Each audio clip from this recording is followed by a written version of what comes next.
Buenas noches, bienvenidos una vez más, como todos los domingos, a las 20 horas a Legítima Defensa, segunda dosis.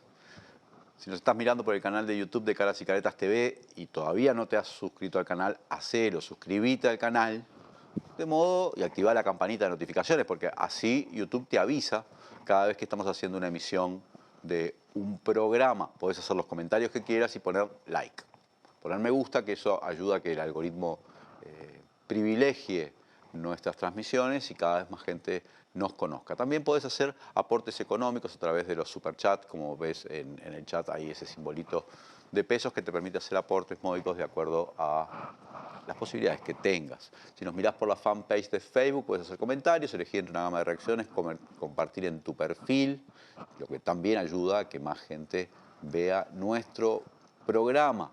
Saludamos a todos los que nos miran a través de Cardinal TV, en las pantallas de Cardinal TV, en los cable operadores de CUTA, de la Cámara Uruguaya de Televisión para Abonados, en todo el interior del país. Son como 100 cable operadores, en las capitales departamentales, en las localidades, incluso en las localidades muy pequeñas. Está presente CUTA y está presente Cardinal, así que saludamos a aquellos que nos miran por ese medio.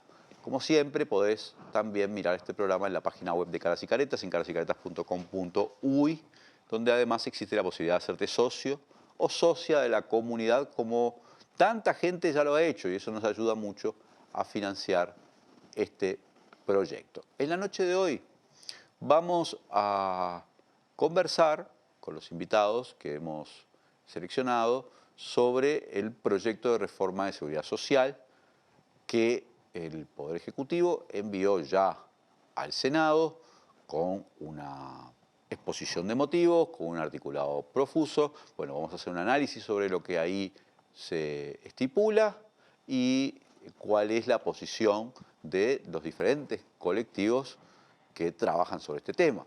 Tenemos para ello el agrado de recibir en nuestro programa a Ramón Ruiz, representante de los trabajadores en el directorio del Banco de Previsión Social, a Ariel Ferrari, que es, también integra el equipo de representación, en este caso de los jubilados, en el BPS, y a Pablo de Barro, que integra una agrupación de profesionales que contribuyen a la caja de profesionales que se formó hace un tiempo cuando se estalló el problema tremendo que atraviesa esa caja. Así que, sin más, vamos a la introducción y enseguida conversamos con nuestros invitados.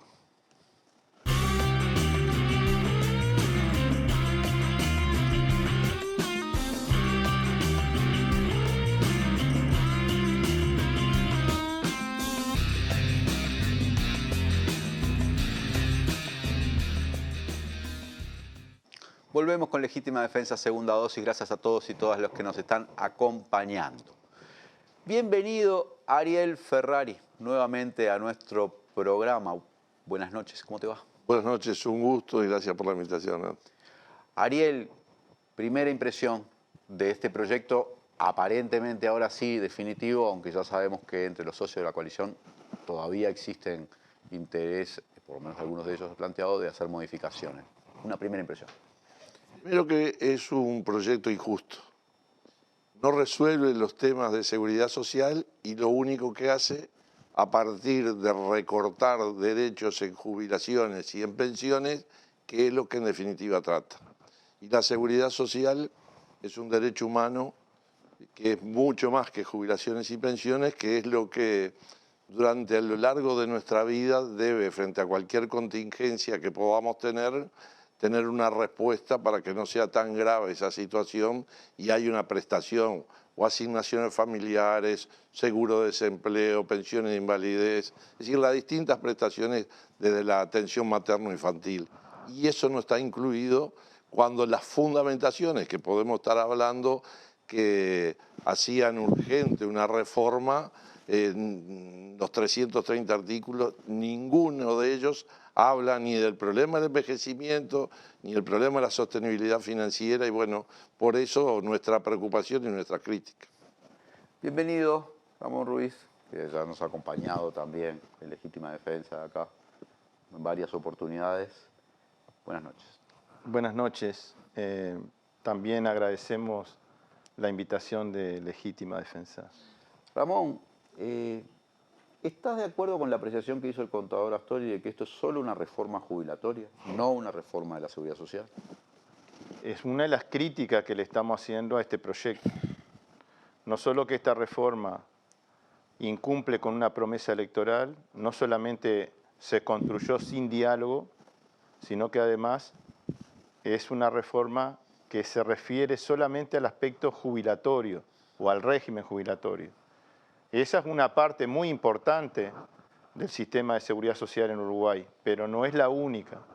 El sistema de seguridad social abarca otras prestaciones que están dirigidas, como decía recién Ariel, a atender algunas contingencias que se presentan a lo largo de la vida de un trabajador. Una reforma integral de la seguridad social es mirar hacia, por ejemplo, la discapacidad, hacia los cuidados, hacia la niñez, hacia las prestaciones de actividad. Por ejemplo, nosotros siempre decimos, la seguridad social no es solamente jubilaciones y pensiones, pero en esa afirmación estoy de acuerdo. Esta reforma es una reforma jubilatoria, no es una reforma de la seguridad social. Ramón, ¿te parece también que es una reforma fiscalista? Se podría decir que es un ajuste fiscal encubierta, porque se le pide solamente a los trabajadores el esfuerzo, es decir, el costo de esta reforma lo pagan solamente los trabajadores aportando más años, en el mejor de los casos trabajando 5 años más y cobrando menos jubilación. Digo en el mejor de los casos trabajando 5 años más, porque en los países que se aumentó la edad de retiro, aproximadamente la mitad de esos trabajadores quedaron sin ingreso y sin seguridad social. Bienvenido, Pablo de Barro, Un gusto. a nuestro programa. Muchas gracias por la invitación. Pablo, vos integras una agrupación de profesionales, Sí. Marcha por los Derechos de los Profesionales, o Marcha por los Profesionales y sus Derechos, Exacto. que hicieron un análisis también bastante integral de este proyecto. Me quiero detener en eso primero. Ustedes tampoco les convence nada esta reforma que está planteada. ¿Cuáles son los fundamentos que tienen? Bueno, primero que no nos parece justa. Se van a cobrar menos jubilaciones para la gran mayoría. Hoy con lo que tenemos hoy en la reforma, hoy con 65 años y 30 de trabajo nos estamos jubilando con un 55% de lo que es el sueldo que está hallado con los últimos 10 años o los mejores 20. Ellos quieren llevar a los mejores 25, por lo tanto ese cálculo ya de por sí va a bajar. Y arriba de que te baje te quieren dar el 45, no el 55 que te correspondería hoy. Es lo que se paga, la tasa de reemplazo hoy, cuando te jubilás a los 60. A los 60, pero si hoy te jubilas a los 65, tu tasa de reemplazo es el 55. Y si te jubilás a los 65 con 35 de trabajo, hoy tu tasa de reemplazo es el 60%. Aún así, con la reforma que ellos quieren implementar, si tú te jubilás con 65 y 35, ellos te van a pagar el 52,5. Ya te van a bajar la jubilación. Nosotros hicimos muchos cálculos, por ejemplo, se habla de un suplemento que es verdad que va a favorecer a las jubilaciones menores, pero también en eso que te sacan y lo que te suplementan, ya se empiezan no es tanta la ganancia, por decirlo de alguna manera. Ya con sueldos de 30.000 pesos, por decirlo, entre lo que te sacan y después lo que te dan en el suplemento, es prácticamente lo mismo. Entonces no es tal la ganancia que nos vemos, sino que es mayor la pérdida. Después también comparto lo mismo, que esto está basado solo en egresos, no hay ninguna fuente de financiación tampoco que esté. Y después lo otro es que privatiza prácticamente de la SAFAP, le da muchísimo más poder al tema de la SAFAP. Hasta el día de hoy, de 26 años después, la SAFAP no han solucionado nada. El promedio jubilatorio de la SAFAP, estamos hablando de 7.000 pesos. Una persona tiene que estar pagando entre 8 o 9 años prácticamente para recién empezar a obtener ganancias y no nos parece que sea el camino. Entonces, bueno, a partir de eso nosotros sí hicimos un proyecto como para presentar y presentárselo principalmente a la ciudadanía y poder presentárselo también a todos los sectores políticos para ver si se puede hacer algo. Ariel, ¿coincidís con que también lo dijo en un informe que entregó al Frente Amplio y que trascendió el expresidente del BPS, Ernesto Murro, exministro también, dijo que esto representa una afapización usó una especie de término así, ¿no? O sea, era digamos, privatizador del sistema, le daba una trascendencia mucho más grande a las AFAP, en sentido contrario de lo que él considera que hay que hacer.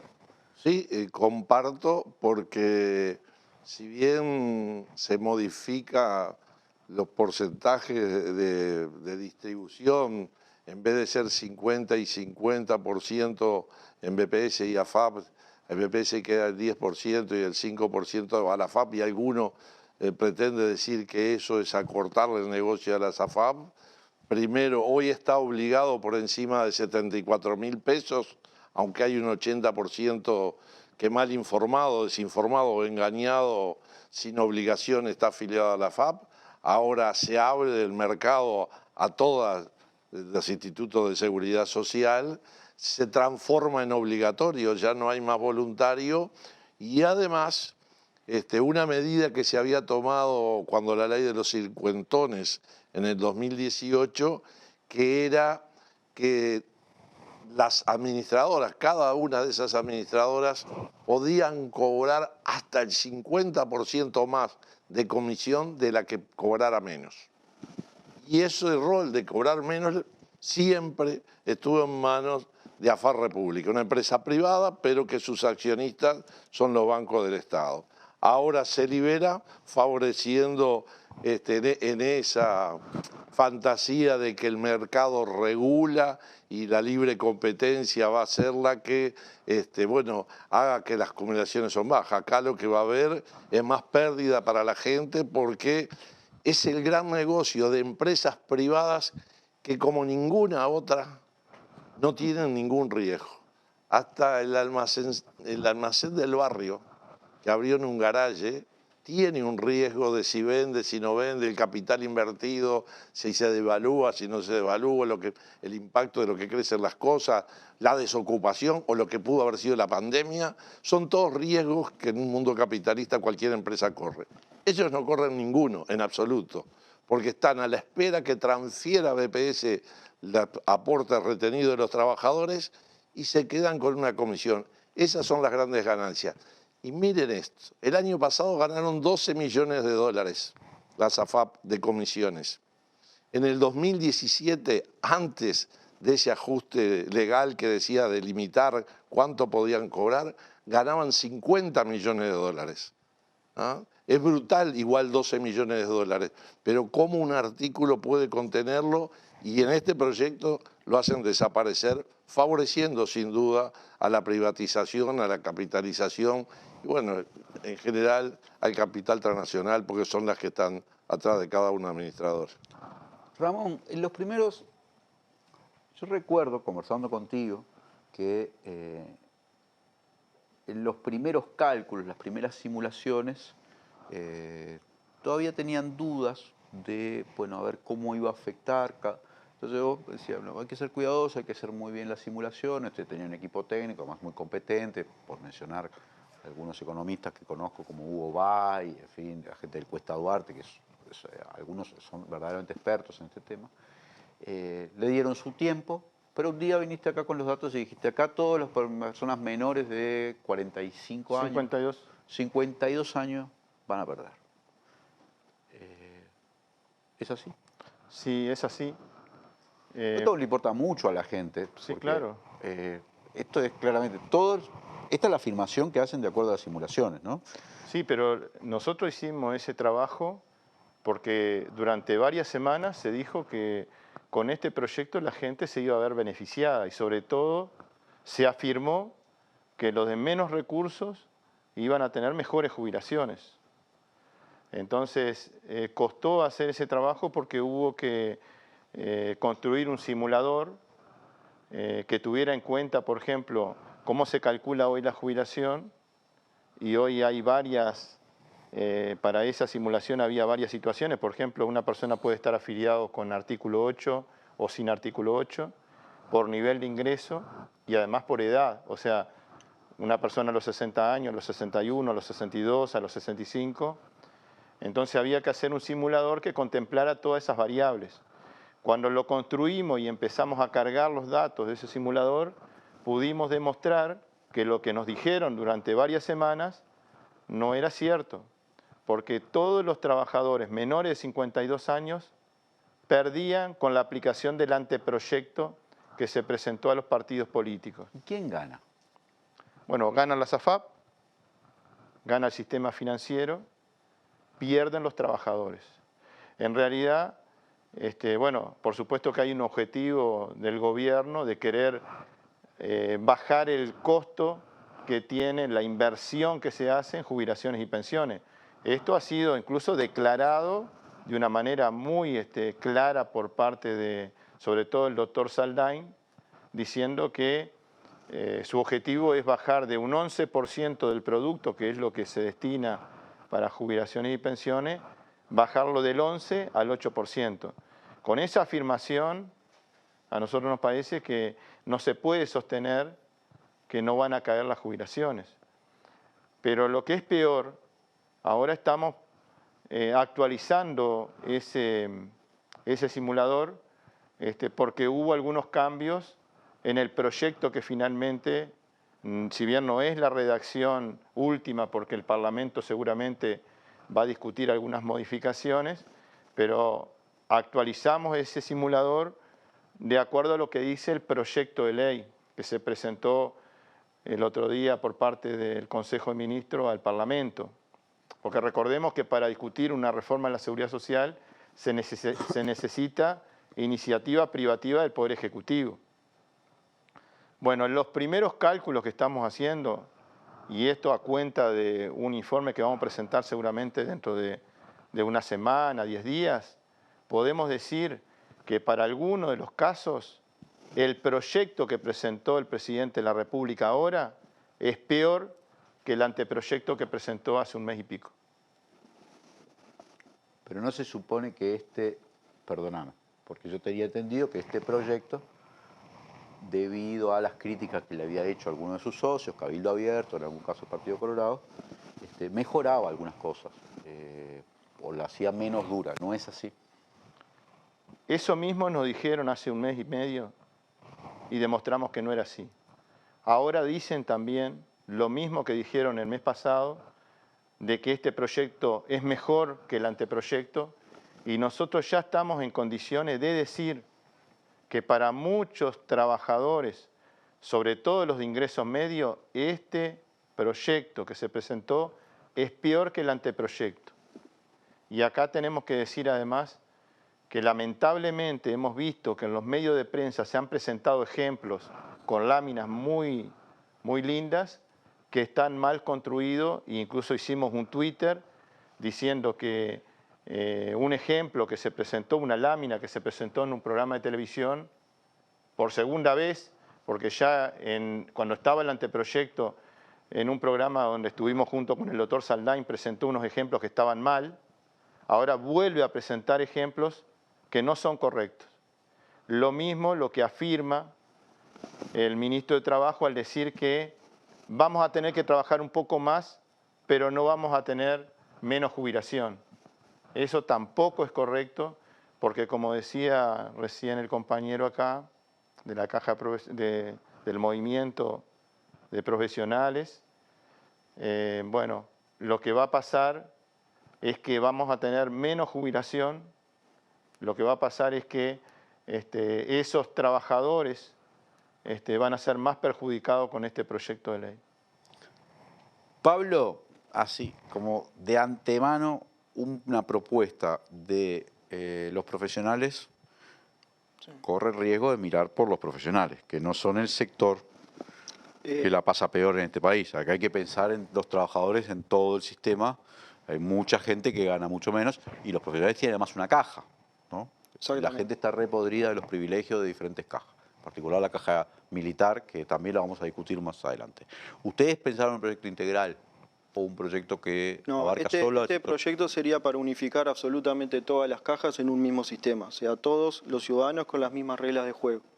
Eso es lo que está pensado, este proyecto que nosotros estamos presentando. Ahora, por lo que yo he leído y conversado con expertos de seguridad social y he leído algunas cosas de otros países, hay buena parte de la academia o de los técnicos que dicen no existe ningún sistema de seguridad social que asegure prestaciones decentes, decorosas, en sociedades más o menos desarrolladas o con cierta demografía un poco avejentada, como es la uruguaya, que sea sustentable simplemente por el aporte de trabajadores y patronales, ¿no? O sea, siempre es como deficitario.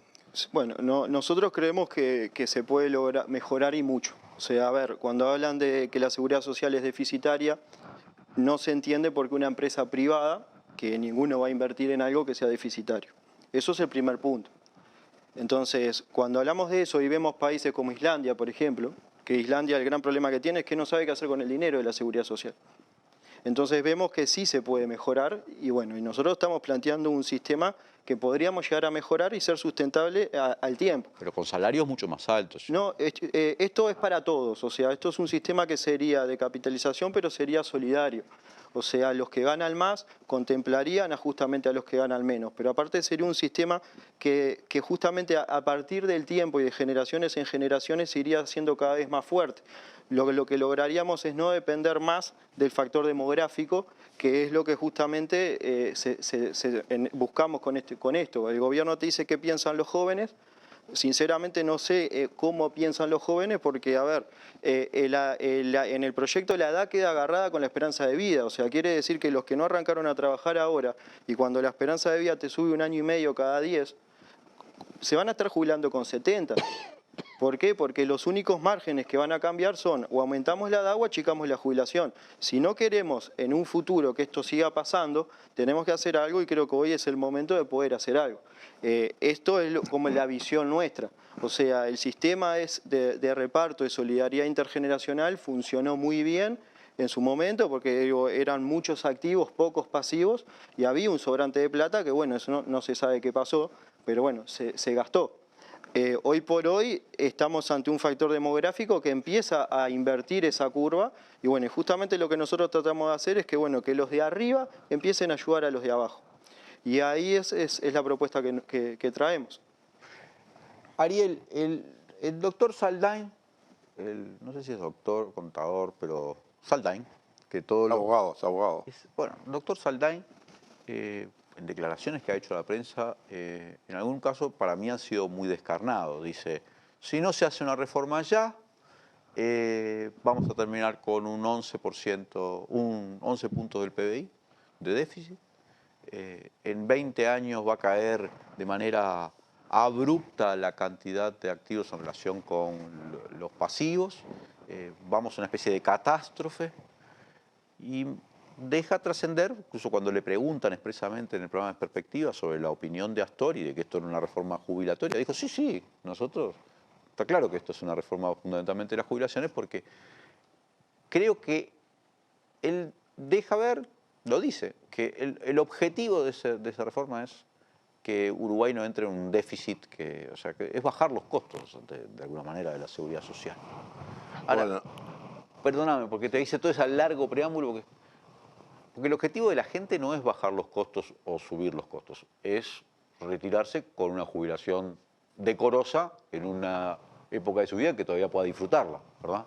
Hay como dos objetivos muy contrapuestos ahí. Lo primero, un derecho humano hay que cumplirlo. Y en la Declaración Universal de los Derechos Humanos, 2 artículos refieren en específico a la seguridad social, a la responsabilidad del Estado, cuando acá se plantea en esta reforma más privatizaciones, retirar en parte al Estado de esa responsabilidad.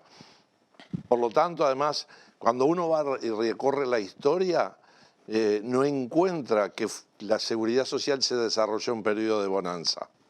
La seguridad social, después de las guerras, hasta en el Uruguay, antes de la Constitución de 1830, habían huérfanos, habían viudas, habían mutilados de la lucha por la libertad y fueron las primeras pensiones en el Uruguay. Y el desarrollo en Europa fue después de la Guerra Mundial, en medio de una situación muy compleja de miseria, de lo que significaba. Y sobre las urgencias, crear una comisión de expertos en la ley de urgente consideración que en 90 días tenía que analizar dónde estábamos parados para después, en otros 90 días, hacer una propuesta. Llevamos más de 2 años de la aprobación de aquella ley y ahora solos los integrantes de la coalición, los 6 miembros de la coalición que participaron en la comisión de expertos, con la OPP, con el Ministerio de Trabajo y Economía, pasaron 1 año para presentarle un proyecto de ley o un anteproyecto de ley al Poder Ejecutivo. Y uno dice, bueno, vamos a ver qué tiene para ver esa sostenibilidad financiera.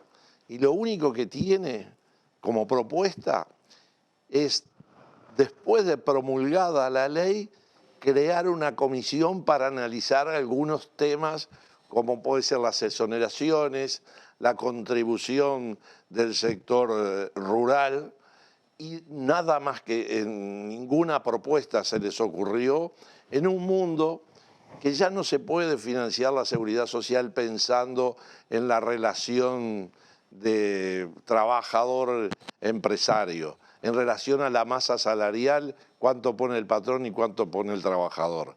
Hay otras formas de contratación de trabajo, otras relaciones, hay sustitución de mano de obra por tecnología. Hoy un código de barra sustituye una cajera y aumenta la productividad, y quién se queda con eso, y esa persona que perdió el trabajo, cómo la protege la seguridad social.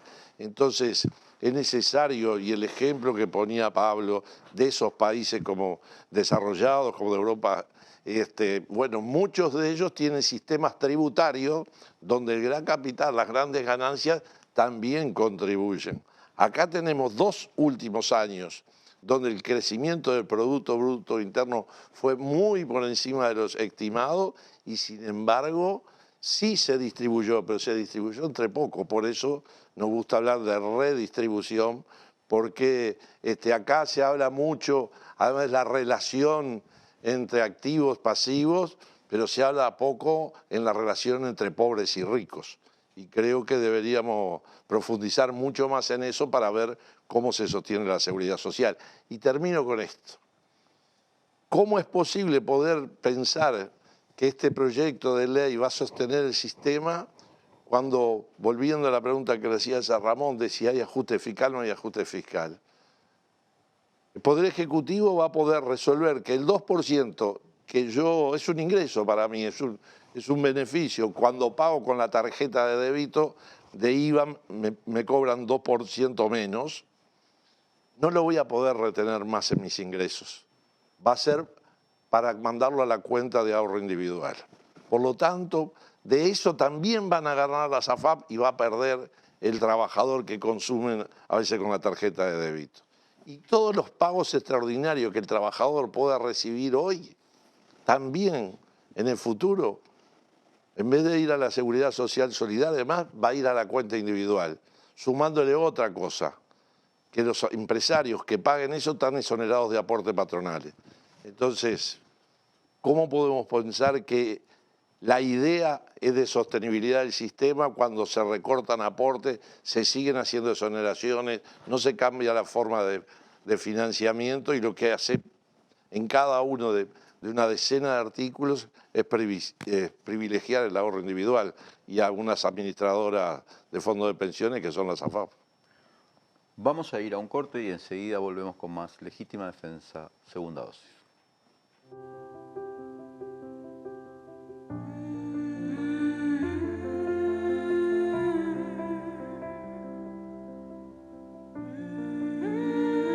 Vos agradecés contar con el mejor equipo médico.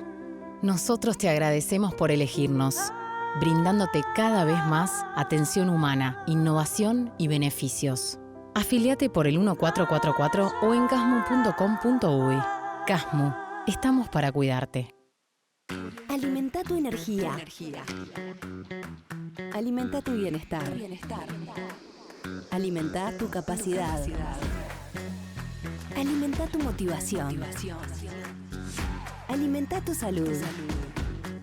Si compras comida o traes vianda de casa, alimenta tu jornada laboral. Lo que necesitas para trabajar y vivir mejor está en lo que comes. Intendencia de Montevideo.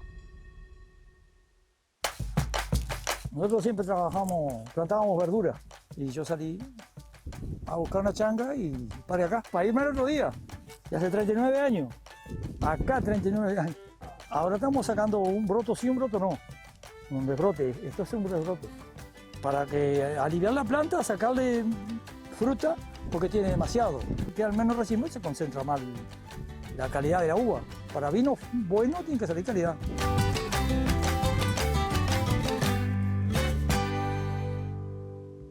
A veces estamos muy en la chiquita. Y si no, mira. Sí, ponele choclo, picles, ¿te gustan? Dale, ponele todo. Total es gratis. Estamos tan en la chiquita que barremos cualquier tipo de límite. ¡Epa! ¡Qué boquita! ¿Eh? Pero, aunque parezca que hasta los más chiquitos están en la chiquita, solo parece. Tomá, pateala, campeón. Porque los uruguayos somos grandes. De corazón, no estés en la chiquita. Pensá en macro. Cuanto más compras, menos pagás. Macromercado es negocio. Volvemos con Legítima Defensa, segunda dosis. Gracias a todos y todas los que nos están acompañando. Ya te digo, si nos mirás por YouTube, no te olvides de poner el like y los que quieran aportar pueden hacerlo a través del super chat. Eso ayuda mucho, es una forma de monetización que hemos implementado recientemente y que por suerte la gente ha cogido de buen grado. Entonces, los que quieran, puedan, sírvanse a hacerlo. Ramón Ruiz. Todo el mundo sostiene hace tiempo que hay que hacer una reforma del sistema de seguridad social. Ahora, ¿cuál debería ser la clave de esa reforma? ¿Buscar nuevas formas de financiamiento o actuar sobre los egresos, en fin, o las cajas paraestatales, en fin, ¿cuál debería ser la clave? Bueno, como lo expliqué en una de las preguntas que hiciste, la reforma de la seguridad social es necesaria. Y además, en forma periódica, nosotros tenemos que hacer ajustes porque van cambiando algunas cosas en la sociedad, en la familia, en el mundo del trabajo. Por lo tanto, no tendríamos que tener como dramatizar el hecho de que se tienen que producir cambios en la seguridad social. Ahora, vamos a suponernos que estamos en otro contexto y que se reúne una comisión de expertos y esa comisión de expertos resuelve aumentar los aportes patronales. ¿Qué dirían los empresarios? Seguramente dirían, que esto ¿por qué no me contra el empleo? No, pero ¿por qué no me invitaron? ¿Por qué no me convocaron? ¿Por qué no dialogamos? ¿Por qué me están imponiendo esto? Resulta que una comisión de expertos se reunió y resolvió que los trabajadores y las trabajadoras aporten durante 5 años más y cobren menos jubilación. ¿Qué dejan para nosotros? Nosotros estamos diciendo, y ahí entro a contestar tu pregunta, de que una reforma de la seguridad social o otra reforma de la seguridad social es posible. Y a esa reforma hay que construirla con diálogo. No hay que imponer sin diálogo estos cambios que van a perjudicar a la gente. Nosotros estamos convencidos de que si logramos hacer una convocatoria amplia en cuanto a la participación y una agenda amplia para la discusión, en algunas cosas no nos vamos a poner de acuerdo, pero en otras cosas sí nos podemos poner de acuerdo. Y ahí es donde se construye, a partir del aporte de cada uno, a partir del intercambio, de la discusión, donde voy a dejar cosas por el camino y otros dejarán otras cosas por el camino, pero se va a lograr construir un consenso para dar respuesta, por lo menos, a los grandes desafíos que tiene la seguridad social. Nosotros creemos que es posible construir otra reforma, pero tiene que ser con diálogo, tiene que ser integral, tiene que contemplar nuevas fuentes de financiamiento para la seguridad social. Porque, como decía Ariel, los cambios en el mundo del trabajo hacen de que hoy haya empresas con muy poco personal contratado que tienen mucha productividad, mucha rentabilidad, muchas ganancias. Entonces ya no podemos seguir con esa matriz de financiamiento que conocemos del seguro social, donde la seguridad social se financiaba básicamente con aportes obreros patronal. Ahora tenemos que caminar hacia un híbrido donde además, porque no vamos a decir que no van a seguir aportando los trabajadores y los empresarios, pero además de eso hay que buscar nuevas fuentes de financiamiento. Y algunas de las fuentes de financiamiento que ya existen, hay que hacerle algunos cambios. Por ejemplo, no puede ser que el sector rural aporte un 1,92 de la masa salarial cuando las empresas de industria y comercio aportan 7,5. Tenemos acá enfrente un pequeño comercio, un pequeño empresario que aporta 7,5 y un productor sojero aporta 1,92. Tenemos una injusticia desde el punto de vista de lo contributivo, o sea, hay una aportación desigual entre las propias empresas. Por otro lado, mientras las empresas de industria y comercio aportan 7,5, hay algunos empresarios que no aportan nada para la seguridad social. Tenemos algunas universidades privadas que no aportan ni siquiera un peso para la seguridad social y la educación pública tiene que hacer aportes patronales.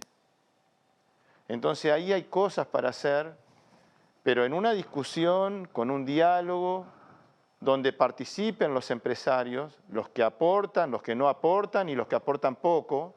Y bueno, y ahí creo que nos vamos a tener que poner de acuerdo porque los propios empresarios van a reclamar de que haya equidad, que haya más justicia a la hora de aportar, pero también a la hora de recibir, porque no puede ser que haya altas jubilaciones que fueron otorgadas en condiciones de privilegio. Hay trabajadores que aportaron mucho durante su vida y tienen jubilaciones altas, pero trabajaron hasta los 60 años, aportaron mucho a la seguridad social y durante 30, 40 años hicieron aportes. Hay altas jubilaciones de altos mandos militares que recibieron esas jubilaciones altas trabajando muy pocos años y retirándose muy joven. Entonces, esas jubilaciones deberían hacer también un aporte para financiar el sistema de seguridad social. No por la cuantía, sino para darle más legitimidad a esta reforma. Ramón, ¿existe en un mundo ideal, o en una reforma, no ideal, sino posible en nuestro país? ¿Ustedes creen que sería posible construir un sistema de seguridad social que garantizara que la gente se retirara a una edad adecuada? No sé, no le quiero poner un número, ni 60, ni 65, una edad donde la gente todavía pueda disfrutar de su jubilación, no trabajar hasta que no puede más, ¿no?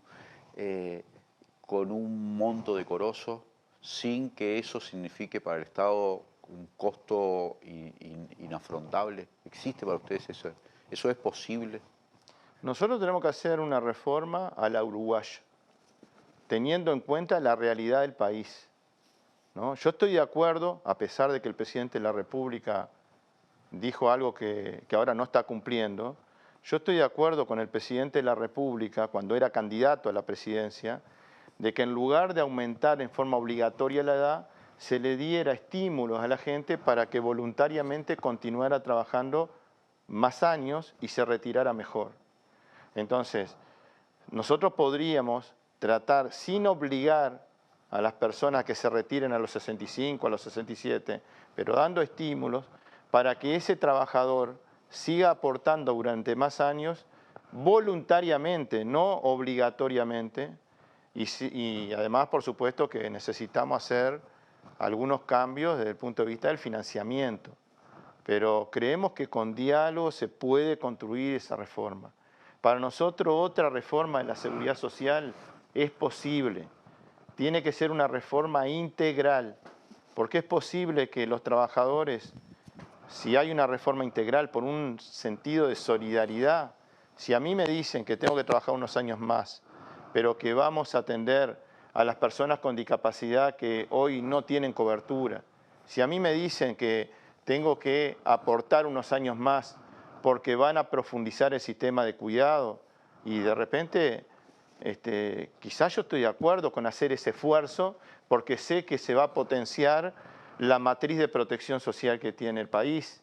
Ahora, pedirle a los trabajadores que aporten durante más años y cobren menos jubilación, y sigue habiendo una pobreza infantil del 22%, sigue habiendo personas que necesitan cuidados que no lo tienen, y sigue habiendo personas con discapacidad que golpean la puerta del BPS y le decimos que no tienen derecho porque no llegan al 66% o porque por unos pesitos se pasan del tope de los familiares que están obligados, bueno, ahí estamos hablando de que hay muchos perdedores y prácticamente hay un solo ganador, que es el régimen privado de pensiones. Pablo, dame 2 o 3 claves del proyecto que ustedes pensaron. Bueno, el proyecto se basa primero justamente en lograr una sostenibilidad a largo plazo. Ese es el objetivo. Ese es el objetivo. También está basado en lograr cada vez mejores jubilaciones. Otro objetivo. Y en poder bajar a futuro la edad jubilatoria. Y con sostenibilidad financiera. ¿Cómo se hace esto? Bueno, nosotros Ese es un mundo ideal. Sí, Bajar la edad jubilatoria, sustentabilidad, grandes jubilaciones. En todos los estudios y todo lo que tenemos es posible y es viable hacerlo. Dale, decime 3 claves. Bueno, primero lo que se formaría, o sea, se sacaría lo que es el sistema actual de AFAP y se formaría una capitalización que estaría llevada a cabo por el Estado. Todo público. Todo público, sin ningún tipo de comisión, o sea, lo que se cobra a la persona va puesto en esa caja y se va rentabilizando, rentabilizando, rentabilizando. La idea es que cuando esa persona llegue a su momento de jubilación, esa persona pueda vivir de la renta de lo que ahorró. Pero no puede ahorrar lo mismo una persona que tiene un salario bajo por eso que un es profesional. Exactamente, por eso es un sistema esto que es solidario, justamente contempla a los que más van a poder ahorrar para empezar a proteger a los que menos van a poder ahorrar. Es decir, este sistema lo que hace justamente es vivir de la renta del ahorro. Ahora, la gran diferencia que hay, que es por lo que nosotros empezamos a decir, bueno, los de arriba van a empezar a ayudar a los de abajo y este sistema se va haciendo cada vez más sostenible con el tiempo, es que justamente ese ahorro tendría que ser heredado. O sea, heredado por su propia generación, por su descendiente. Entonces, cuando nosotros hablamos en una pareja, que una persona le hereda, pongamos una cifra, $50.000, la otra pareja le hereda otros $50.000 a su hijo, más lo que su hijo pudo juntar. O una propiedad. Sí, lo que fuera, pero esto estamos hablando de la cuenta individual. Sí.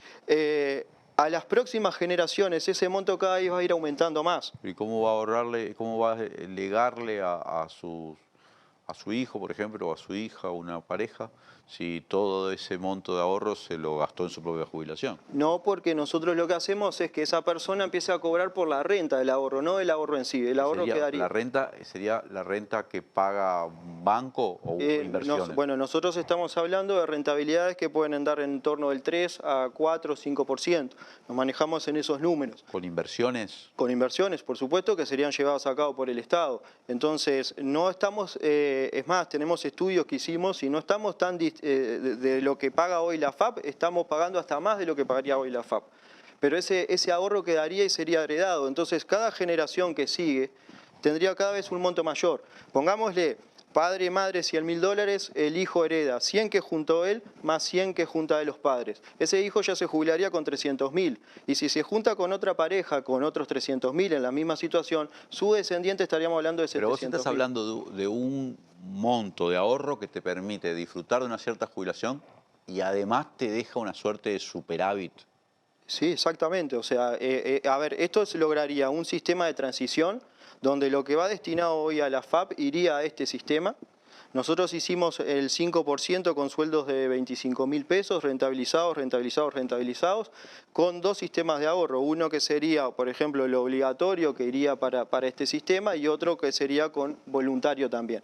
Entonces, entre ambas cosas, una persona podría estar llegando a juntar en torno de $20.000, $25.000. Más lo que sería el sistema de reparto, ¿verdad? Hasta poder pasar totalmente a este sistema. La idea es fortalecer este sistema y a medida que vayan pasando las generaciones, este monto se va a ir haciendo cada vez mayor hasta que podamos empezar a ir cada vez más con este sistema y menos con el sistema de reparto. ¿Qué es lo que trataríamos de hacer de esa manera? Es poder sacar el factor demográfico de saque. O sea, a nosotros no nos importaría si nacen menos, no nos importaría si viven más, o sea, lo sacamos. Tenemos dos grandes factores también, que hoy hablamos de los profesionales. Uno es a nivel profesional, que tenemos récord de profesionales, pero tenemos la misma cantidad de gente en el Uruguay. Nosotros cada vez trabajamos menos. Ya no somos esa elite que estábamos vista antes de hace un tiempo atrás. Hoy somos trabajadores de clase media. El 70% de los trabajadores profesionales están en las categorías más bajas. ¿Por qué? Porque hay más profesionales, menos gente, menos trabajo, menos ingreso. Otro tema, lo que hablaba Ariel, el tema del tecnológico. Cada vez hay un desarrollo tecnológico mayor, cada vez hay menos fuentes de empleo. ¿Qué pasa al subir la edad? Subimos la edad, hay menos tasa de reemplazo. Son cosas que a veces mejoran una cosa y empeoran otra. Este sistema, así como está propuesto, lo que hace es tirar la pelota para adelante y va a hacer que nuestros jóvenes se terminen jubilando con 70 años. Con este otro sistema, a medida que el sistema se va haciendo fuerte, podemos llegar a pensar en terminar bajando la edad jubilatoria y no en aumentarla. Ariel, cuando el BPS recibe los aportes, ¿no?, de los aportes patronales, los aportes de los trabajadores, ese dinero, ¿cómo se rentabiliza? ¿De algún modo se invierte? Pues las AFAP tenían la posibilidad de invertir, ¿no? ¿Qué hace el BPS con ese dinero? Nosotros tenemos un sistema de reparto puro. Lo que entra lo gastamos. No existe inversiones. Sí tiene legalmente la posibilidad de BPS. Pero no puede arriesgar. Pero en definitiva, el presupuesto del BPS y el financiamiento que lleva el BPS o debería ser en mantener el equilibrio entre ingresos y egresos. Acá hay dos o tres cosas. Primero, de la forma que se presentan las cuentas. Hay una serie de prestaciones de seguridad social que cuando se crearon, algunas muy históricas como las del 43 con las asignaciones familiares, toda la cobertura aquella de salud que hoy es una potencialidad en el BPS porque tenemos un centro de malformaciones congénitas que es ejemplo del Uruguay y reconocido regionalmente todo lo que es el área de la salud. Podría hablar de seguro de paro, de pensión, invalidez, vejez. Y el hospital que inauguró Tabaré, ¿no? Exacto, pero todo eso, cuando se aprueban las normas, dice que se financia con aportes de rentas generales. Por lo tanto, cuando yo miro lo que ingresa por Montepío, el 15% del trabajador, el 7,5% del patrón en relación a la masa salarial, no puedo hacer la cuenta de que gasto tanto en jubilaciones, tanto en pensiones, tanto en seguro de paro, tanto en el área de la salud, porque lo que es de rentas generales no puede salir de ese 22,5%.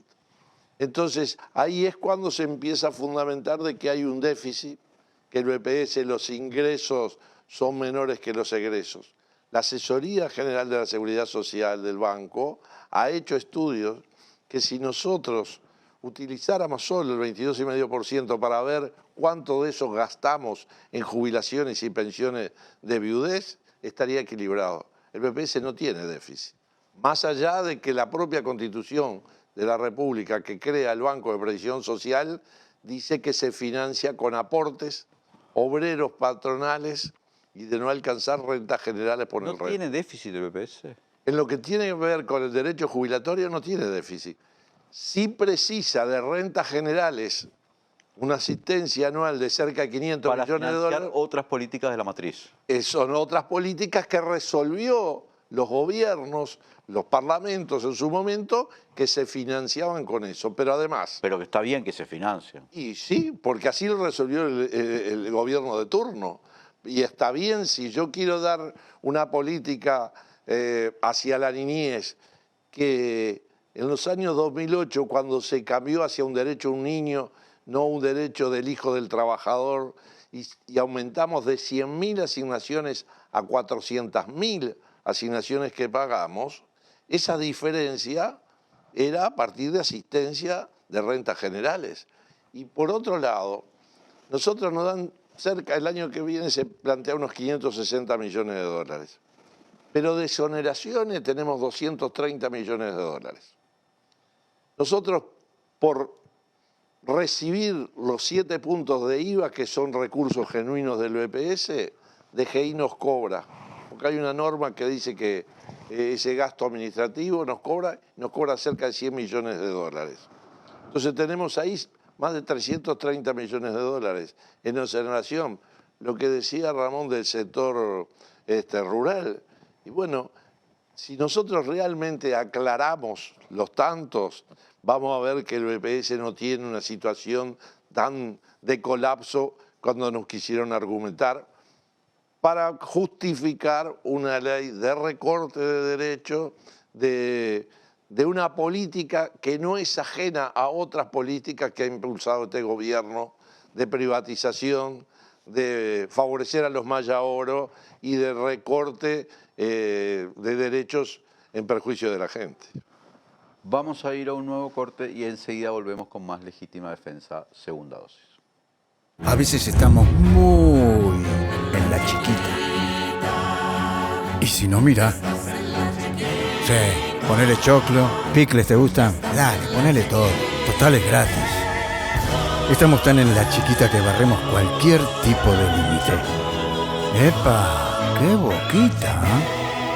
Pero, aunque parezca que hasta los más chiquitos están en la chiquita, solo parece. Tomá, pateala, campeón. Porque los uruguayos somos grandes. De corazón, no estés en la chiquita. Pensá en macro. Cuanto más compras, menos pagás. Macromercado es negocio.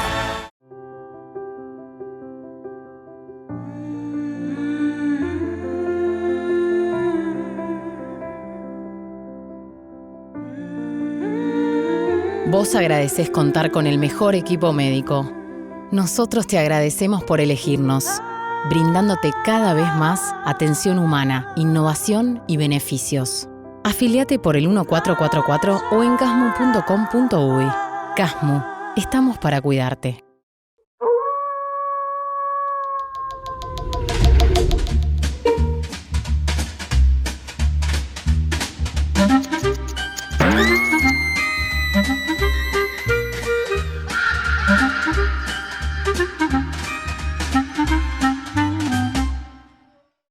Firma Digital Habitat es una plataforma para que todos los usuarios puedan subir, firmar y enviar documentos con la misma validez que la firma presencial, garantizando que todos son quienes dicen ser. Solicitala sin costo en nuestra web e identificate por única vez en cualquiera de nuestros locales para poder firmar desde donde estés. En Habitat, hoy más que nunca, te hacemos la vida más fácil.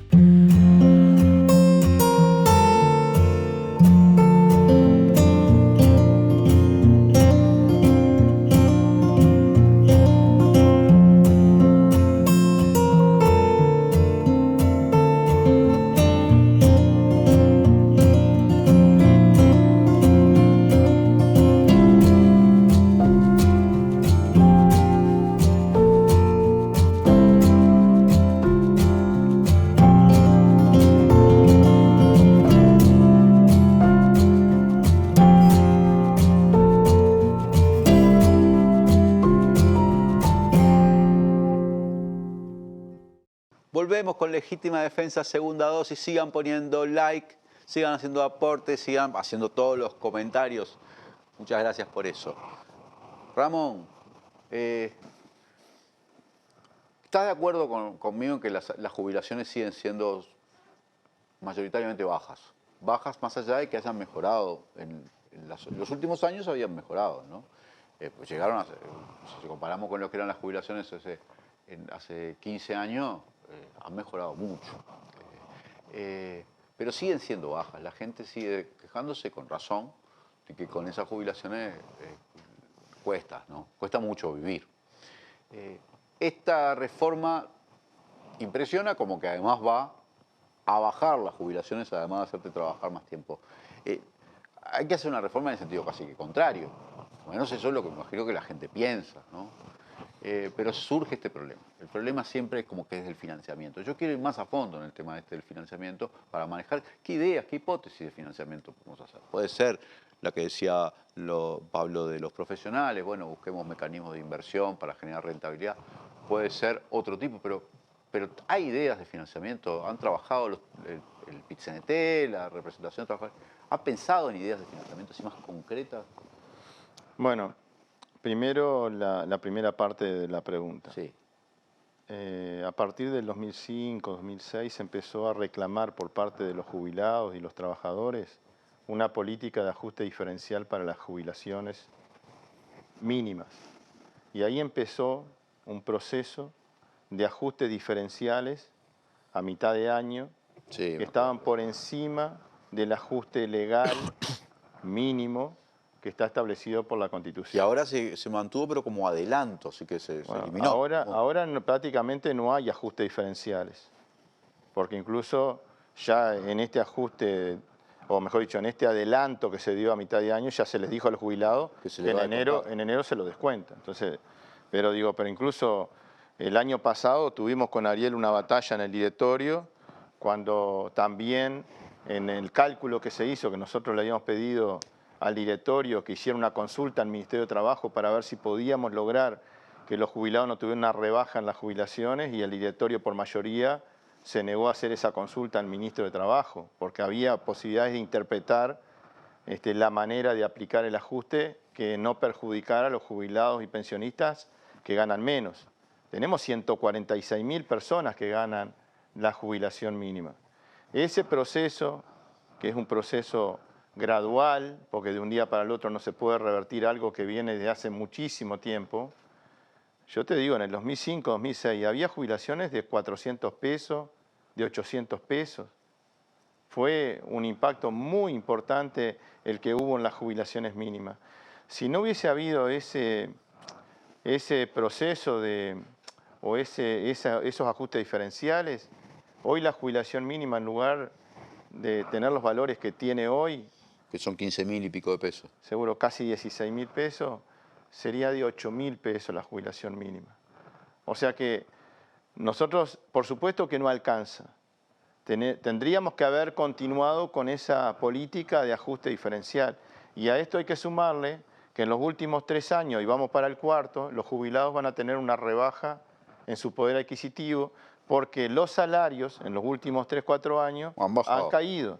Y como las jubilaciones van atadas a la suerte del salario real, como el salario real cae, también las jubilaciones se ajustan por índice medio de salario.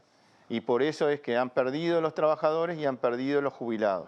Y también han perdido los que cobraban por bases de prestación, ¿no? Sí, porque aparte se cambió el criterio de cómo se ajusta la BPC, la base de prestación y contribución. Son todas medidas que han perjudicado a la gente. Ahora, también tenemos que decir, hace pocos días el Instituto Cuesta Duarte presentó un informe que demuestra que hay más de 500.000 trabajadores que cobran menos o hasta 25.000 pesos líquidos. Entonces, en un país donde hay bajos salarios, va a haber también jubilaciones muy bajas. Nosotros tenemos es imposible además, con salarios bajos tener jubilaciones altas. Nosotros estamos muy preocupados por algunas leyes que están en el Parlamento que limitan la posibilidad de la negociación colectiva, que debilitan la negociación colectiva, porque esa es una herramienta para seguir mejorando los salarios, las condiciones de trabajo, las condiciones de vida de la gente. Y bueno, y eso, si los trabajadores tenemos esa herramienta y logramos mejorar el salario, también se va a mejorar las jubilaciones. Y se va a mejorar también el ingreso a la seguridad social, porque cada vez que los trabajadores luchan por más salario y en defensa del trabajo, están defendiendo la seguridad social. En la medida de que haya más trabajadores con empleo, va a haber más ingresos para la seguridad social. En la medida que haya mejores salarios, va a haber más aportes para la seguridad social. La segunda parte, y breve. Las ventajas fiscales que hay en el país para los empresarios, cuando las cuantificamos a esas ventajas fiscales, estamos hablando de exoneraciones básicamente, representan un 6% del Producto Bruto Interno. 6% del Producto Bruto Interno. Exoneraciones a mansalva. Bueno, solamente de IRAE y de impuesto al patrimonio el año pasado se exoneraron 1.600 millones de dólares. Que es más que el déficit. 2.7 del Producto Bruto Interno. 2.7, casi 3 veces la asistencia financiera que necesita el BPS. Y ojo, que la asistencia financiera no es mala palabra, porque en casi todos los países del mundo, yo diría en todos, los estados tienen que poner para la seguridad social. Porque como la seguridad social es un derecho humano, los estados tienen que garantizar ese derecho humano. Y si no alcanzan los recursos genuinos que tiene la seguridad social, los estados tienen que poner. Y esa es una de las cosas que en Uruguay, porque no pensemos que la asistencia financiera es un invento uruguayo. Se llamará de otra manera, pero en todos los países del mundo, los estados, las sociedades, tienen que contribuir para la seguridad social. ¿Y qué le respondes a los que te dicen, bueno, pero todos los estudios demuestran que la pobreza en Uruguay es más infantil o más juvenil y no tanto en las edades mayores? Entonces las asistencias que hace el Estado ahí de algún modo son dinero que no se cuenta para otras políticas que podrían, por ejemplo, favorecer a los niños. En primer lugar, tenemos que ser celosos a la hora de defender las conquistas y los avances que han tenido los jubilados, que no ha sido un regalo de nadie, sino que ha sido a partir de la lucha y del reclamo, y de una organización representativa que ha estado preocupada por los adultos mayores, pero también por mejorar el sistema de seguridad social.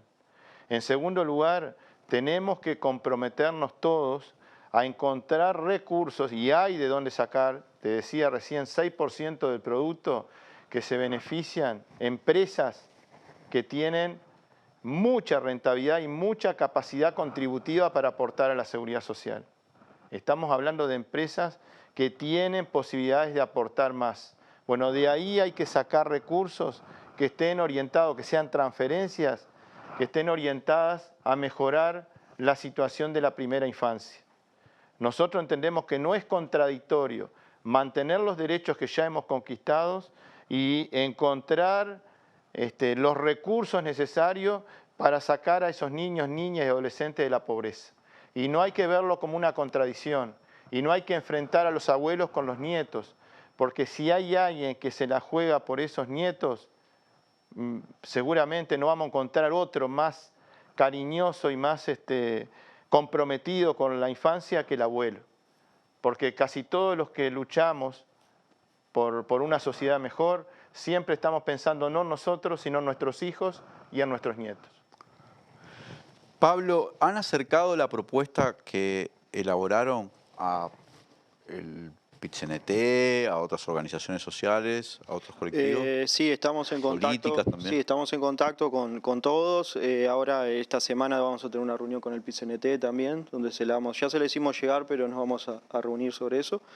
Y bueno, estamos tratando de difundirla lo máximo que se pueda para tratar de llegar a la gente y mostrarle a la gente que hay otras alternativas que por lo menos al criterio nuestro son mejores, que lograrían una sostenibilidad financiera, que mejoraríamos el tema de que cada vez tengamos mejores jubilaciones y que no tengamos que tocar la edad jubilatoria, y es más, hasta que en un futuro podríamos pensar en tener que poder bajarlo.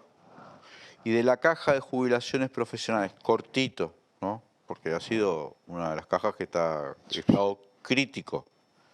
Están reflexionando también sobre eso, ¿no? Todavía estamos esperando que tomen medidas. Las medidas obviamente que son totalmente perjudiciales para los profesionales. Y bueno, y también vemos que parte del gobierno que se lavan las manos como que no pasara nada. Y a ver, dentro de la caja profesional tiene 7 directores, 2 directores son del Estado. O sea, son puestos por el Estado y participan y tienen voz, tienen voto y han participado de todas las decisiones de la caja profesional. Es más, tienen hasta funciones de contralor, pero al momento después de hacerse responsable de eso es como que ahí es problema de ustedes y se solucionan ustedes. O sea, hemos tratado de ir a hablar absolutamente con todos y bueno, lamentablemente la respuesta del gobierno es háganse cargo ustedes y paguen ustedes. Ariel, No quiero que terminemos esta ronda sin mencionar el caso especial de la Caja Militar, que tiene un déficit que ronda los 400 millones o más de dólares, que es casi el mismo déficit del BPS, solo que con 10 veces o 12 veces menos beneficiarios y con jubilaciones que son objetivamente privilegiadas en relación con el resto de los trabajadores. Y que esta reforma, por otra parte, mantiene ese privilegio. Imagino que esto es un tema central. Sí, a ver... No porque vas a solucionar el problema, pero que es notable el asunto, ¿no? Fernando, se habla mucho de la equidad que tiene que tener el sistema de seguridad social, pero cuando uno mira el promedio de las pasividades en el BPS, casi 30.000 pesos de pasividad promedio en el BPS, y uno mira en la Caja Militar más de 120.000, dice, ¿dónde está la equidad? Donde casi precisan la misma asistencia del Estado, ¿no? 460 millones, unos 500 millones BPS, 460 la Caja Militar. Y BPS paga entre jubilaciones y pensiones 700.000 y ellos pagan 52.000. ¿Dónde está la equidad? ¿Cómo llegamos a ese equilibrio? Entonces uno dice, bueno, vamos a ver el proyecto de reforma y si lo analizamos en relación a lo que era el anteproyecto, vemos que se ha flexibilizado más, se ha retrocedido de esa intención que parecerían tener de ir hacia una posible equidad en el futuro y se sostienen algunas cosas que no estaban en el anteproyecto de ley y que hemos reivindicado por siempre jubilados del Banco de Previsión Social y que en esa diferencia injusta que hay de ingresos, de vuelta, no está la equidad presente, porque se sigue pagando el 13º sueldo o el aguinaldo a todos los integrantes de jubilados pensionistas de la Caja Militar,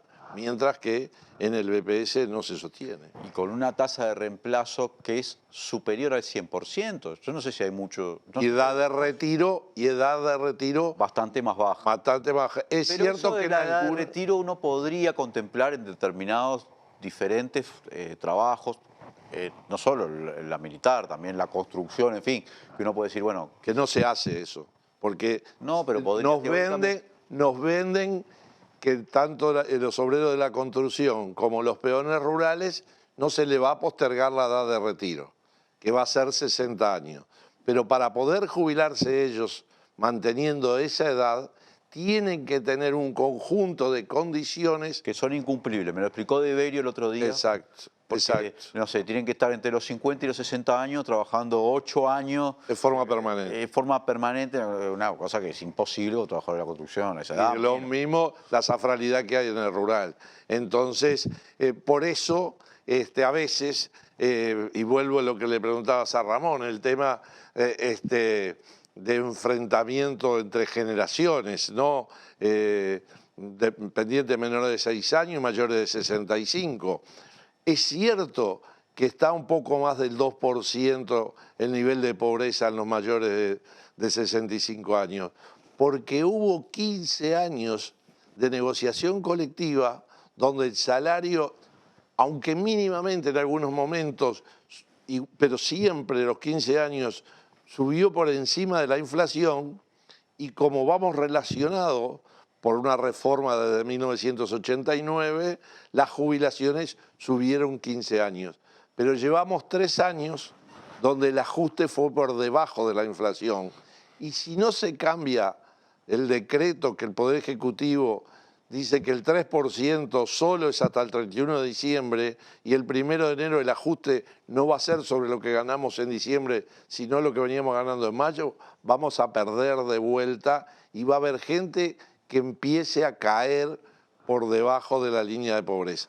Por eso La ONASPU, nuestra representación, está convocando para el 10 de noviembre una marcha desde la Plaza del Entrevero hasta la Plaza Independencia. Eso te iba a preguntar, ¿están ya pensando un calendario de movilizaciones? Sí, sí, sin duda. Más allá del Mundial y que toda estará pensando en Qatar y cómo no vaya la selección, nosotros estamos pensando en que es en la calle, es movilizado, es la gente organizada la que puede hacer reflexionar a los que tienen hoy los destinos de nuestro país, porque la gente confió y le dio su voto en que, bueno, no es por este lado donde se debe ir. El 70% de la población uruguaya vive de un ingreso fijo, o de salario o de pasividad. En esta administración, el 70% de los uruguayos perdió ingresos. Los ajustes de los consejos de salario y como resultado los ajustes de las jubilaciones y las pensiones. Eso hay que cambiarlo. No podemos seguir con esa situación de día a día, seguir comprando menos, sobre todo en las jubilaciones, que es cierto lo que dijo Ramón, 146.000 eran los que recibían los aumentos diferenciales, porque además vivían en un hogar que nadie ganaba menos de 15.750. Pero si nosotros no miramos el grupo familiar como para ver el nivel de pobreza, hay más de 200.000 que no llegan a 20.000 pesos. Y vaya diferencia entre 16 y 20.000 pesos. No se puede vivir con eso y a eso es lo que hay que atender primero. Ramón, los trabajadores organizados, el PIT-CNT y los diferentes sindicatos del PIT-CNT ya comenzaron una agenda de movilizaciones. Puedo citar, por ejemplo, la del jueves de la semana pasada del Sindicato de la Construcción, que incluyó en su plataforma un cuestionamiento a la reforma de la seguridad social que está planteada, y fue una movilización muy importante, además, bajo lluvia incluso fue muy importante. Esta semana los trabajadores de la química, pero también el lanzamiento de la campaña de la Intersocial, también con una muy buena convocatoria, considerando que es la primera de una serie. ¿También están viendo lo mismo que Ariel? ¿Esto es como en la lucha callejera, pacífica, pero movilizada? Y es en la calle y es con lucha, porque tenemos propuestas. Nosotros estamos esperando que se instale la comisión. El día que se instale la comisión caemos de espalda, ¿no? Abren la puerta y va a estar el PIT-CNT porque tenemos propuestas. No es cierto lo que se dice de que los trabajadores no presentamos propuestas. No es cierto que lo que se dice de que los trabajadores ponemos el palo en la rueda. Los trabajadores movemos la rueda y tenemos propuestas. Pero también vamos a estar rodeando el Parlamento a mediados de noviembre. Después de esta movilización de los jubilados y pensionistas, va a haber una multitudinaria movilización de los trabajadores defendiendo la seguridad social, rodeando el Parlamento para decir que esta reforma es injusta. Nosotros vamos a combinar, digamos, la crítica a las cosas que están mal, el señalamiento a las cosas que le faltan a esta reforma, y también vamos a reclamar que la comisión que va a tratar este tema, cosa que no hizo el Poder Ejecutivo, convoque a un diálogo social. Que la propia comisión que se va a instalar convoque a un diálogo social para discutir esta reforma con la participación de las organizaciones representativas y de los partidos políticos. Quiero hacerte porque me resultó bastante curioso. Recuerdo perfectamente la elección del director del BPS, donde en el orden de los trabajadores, el triunfo de la lista que encabezaba vos, pero impulsada por el movimiento sindical, fue abrumador. Pero su competidor eran candidaturas presentadas aparentemente por el sector rural, Un Solo Uruguay. Pero ahora también Un Solo Uruguay, por motivos distintos, dice que tampoco está de acuerdo con la reforma de la seguridad social. Me pregunto cuál es la base social de este proyecto, porque son las candidaturas que hubo en trabajadores y también en jubilados, donde ganó la lista impulsada por ONASPU, pero también su competidor principal provino por ahí. Y en los empresarios quien ganó fue Un Solo Uruguay. Y en los empresarios. Entonces, yo no entiendo, porque yo sé que son motivos distintos, pero no encuentro base social. por lo Bueno, menos. Esas son elecciones obligatorias, ¿no? Bueno, yo creo que el Parlamento va a tener que leer estas expresiones que hay, más allá de que sean por motivaciones diferentes. Hay un rechazo de prácticamente todos los sectores sociales a esta reforma jubilatoria. Por ejemplo, te digo, el próximo jueves nosotros vamos a ir a la ciudad de Salto, porque nos van a recibir el plenario de la Junta para expresarse sobre este proyecto de ley. Y hay mucha preocupación en Salto, en Paysandú, en el litoral del país, porque, por ejemplo, en Paysandú tenemos 7.000 desocupados. Sí, tienen una tasa de desempleo muy grande, Salto, Paysandú, Río Negro, por el tema además con la Argentina, con la diferencia de precios. Pero ¿por qué están preocupados? Porque en realidad el paraguas que protege a la gente que está desempleado, que tiene dificultades, como decíamos hoy, que enfrenta contingencias, porque la seguridad social está presente cuando falta el trabajo, cuando falta el ingreso, cuando falta la salud. La seguridad social aparece cuando hay más dificultades. Decía Ariel hoy, los sistemas de seguridad social surgieron a partir de una crisis, de una necesidad. Y bueno, la gente aprendió con la pandemia la importancia que tiene la seguridad social. Nuestro sistema respondió bastante bien a esa demanda enorme. Por supuesto. Otros países no. Y quedaron enseñanzas además. Porque primero, la pandemia encontró al sistema de seguridad social fuerte. Porque si la pandemia hubiese llegado en el 2002, cuando había 800.000 puestos cotizantes, hubiese sido otra la respuesta. Ahora hay más de 1 millón. Ahora 1 millón. Cuando apareció el primer caso COVID, teníamos en el BPS 1.350.000 puestos cotizantes. Pero además, la pandemia encontró un sistema nacional integrado de salud que fue capaz de tener una política única para enfrentar la pandemia, para estar a la altura. Hubo una sola campaña de vacunación, hubo una sola campaña y protocolos únicos, digamos, a nivel nacional. No tuvimos el problema que tienen otros países, donde cada estado, cada provincia tiene un ministerio de salud. Nosotros teníamos en Uruguay un sistema nacional integrado de salud que estuvo a la altura del desafío para enfrentar esa tremenda crisis sanitaria que hubo en el país y en el mundo. Pero la seguridad social y el Sistema Nacional Integrado de Salud explican por qué Uruguay pudo tener resultados muy distintos a otros países. La protección social, la seguridad social jugó un rol fundamental. El BPS en la pandemia hizo la diferencia. Y la gente hoy valora mucho más la seguridad social que antes. ¿Por qué? Porque la gente que no estaba registrada en la seguridad social, cuando apareció la pandemia y se paró la escuela, y se paró el transporte, y se paró el turismo, y se paró el sector gastronómico, y se pararon los hoteles, y se pararon otras actividades importantes, ¿quién estuvo? Estuvo la seguridad social. La gente aprendió porque mucha gente que no estaba registrada quedó colgada del pincel, porque la gente que estaba en la informalidad, las políticas que instrumentó el gobierno fueron insuficientes y llegaron tarde. La gente aprendió la importancia que tiene la seguridad social y por eso la va a defender. Por eso los ediles en la ciudad de Salto están preocupados. Y por eso nos están convocando a informar sobre este proyecto y a tomar una decisión. En el Congreso del Pueblo que está convocando la Central de Trabajadores, creo que se está manejando una fecha para mediados del año que viene. ¿El tema de la seguridad social y de las propuestas para una reforma va a estar? A ver, estamos haciendo un esfuerzo enorme para tratar de construir desde el pie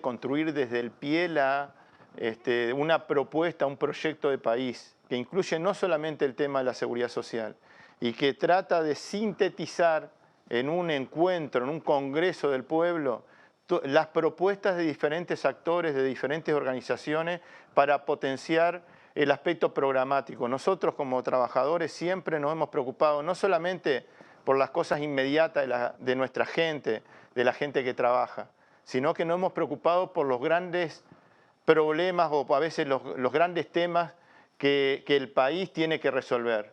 Por eso tenemos propuestas para la educación, por eso tenemos propuestas para la seguridad social, para la vivienda, para la salud. A veces no valoramos todo el aporte que ha hecho el movimiento sindical para avanzar desde el punto de vista de los derechos de la gente. el Sistema Nacional Integrado de Salud, porque yo vengo de ahí, vengo de la Federación Uruguaya de la Salud, fue propuesto, el articulado prácticamente, fue propuesto por la Federación Uruguaya de la Salud, en acuerdo también, y empujando con la Federación de Funcionarios de Salud Pública. Nos pusimos de acuerdo en una propuesta y esa propuesta prácticamente con el mismo contenido que plantearon los trabajadores fue la que se aprobó en el Parlamento, donde tenemos un cambio de modelo de atención, un cambio de modelo de financiamiento y un cambio de modelo en la parte, digamos, de la atención, del modelo de atención del sistema. Por supuesto que hay que profundizar, pero ahí fuimos los trabajadores los que estuvimos aportando masa crítica y propuestas. Seguramente hay una oportunidad con el Congreso del Pueblo para presentarle a la sociedad uruguaya cuáles son las propuestas que vamos a presentar, no solamente como trabajadores, sino como intersocial con otros sectores de la sociedad. Gracias, Pablo. Gracias, Ariel. Gracias, Ramón. Me queda como una pregunta que la tiro así como globalmente por cualquiera de los tres o los tres. Pero está faltando información en la gente, ¿no? Este tema es muy complicado y la gente es susceptible a las campañas de propaganda. Si ustedes mismos que cuentan con equipos de técnicos para hacer simulaciones, a veces demoran semanas en ver dónde estuvo ¿no? Porque es difícil. Bueno, a nosotros nos mandaron a hacer los números de nuevo y los estamos haciendo y nadie pudo decir que estaban mal, sino que dijeron, bueno, cambiaron los supuestos, van a tener que hacer los números nuevos. Los estamos haciendo de nuevo y estamos seguros que nadie va a poder decir que están mal.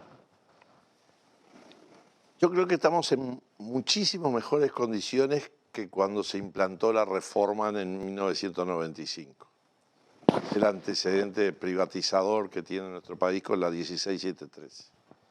Hoy tenemos 30 años de directores sociales en el ámbito del BPS, que sin corporativismo, sin ser delegados, sino ser parte de un gobierno de la gestión de la seguridad social, trabajan con el conjunto de la sociedad y creo que la gente a partir de eso conoce más.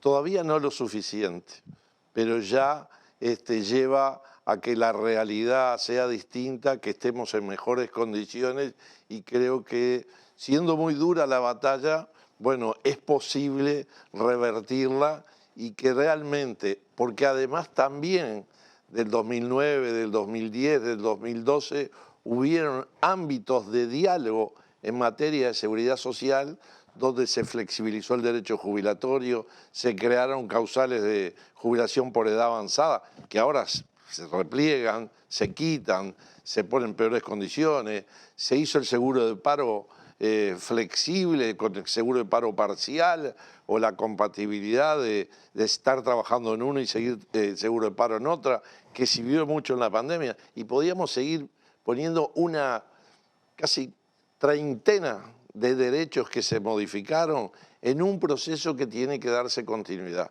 Y por eso nos consideramos, bueno, optimistas, que más allá de un modelo de país que en las condiciones que hemos hablado casi toda la noche, de desconocer a la gente, bueno, hoy la gente se está dando cuenta que con su acción puede revertir esto y a eso apostamos, ¿no? Una cortita, Pablo. Es curioso que haya, pese a que los jóvenes habitualmente son los más afectados por reformas de este tipo, en general lo militan más gente que tal vez por su propia edad no va a ser afectado. En las reformas siempre se prevén varios años para aplicarse y en general...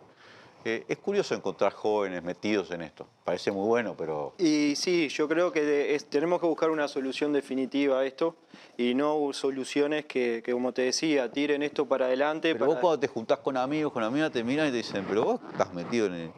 ¿Cómo te copaste con...? ¿No? Me alegra que haya, ¿no? Y arrancamos y bueno, y seguimos y presentando propuestas que creo que no es solo el hecho de estar criticando, sino el hecho de presentar algo que a nuestro entender es mejor y que puede ser beneficiario para todos los ciudadanos. Acá no hay ni intereses de ningún tipo, salvo que a la gente mejore su jubilación y podamos construir una sociedad entre todos, que esto tiene que ser, como decía Ramón, a través del diálogo, tiene que ser integral, que sea mejor absolutamente para todos. Y hoy nos encontramos acá tratando de poder informar todo esto y ojalá podamos llegar a la gente y que la gente se informe y se interese por este tema. Bueno, muchas gracias Pablo de nuevo, muchas gracias Ariel, muchas gracias Ramón.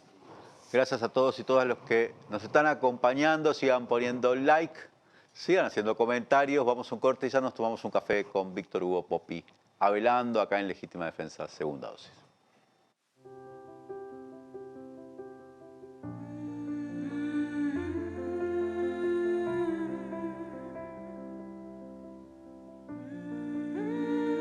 Vos agradecés contar con el mejor equipo médico. Nosotros te agradecemos por elegirnos, brindándote cada vez más atención humana, innovación y beneficios. Afiliate por el 1444 o en casmu.com.uy. Casmu, estamos para cuidarte.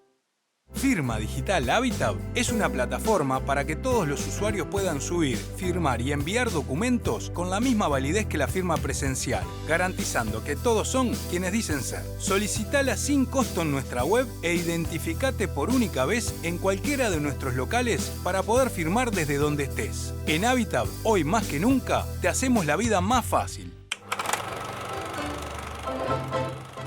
Soy suscriptor de Cara Careta porque necesito periodismo comprometido, independiente. Te pido que en lo posible te hagas suscriptor, porque hay que luchar contra el blindaje periodístico que existe en nuestro país y que termina pulverizando la libertad de prensa. Gracias y hasta siempre.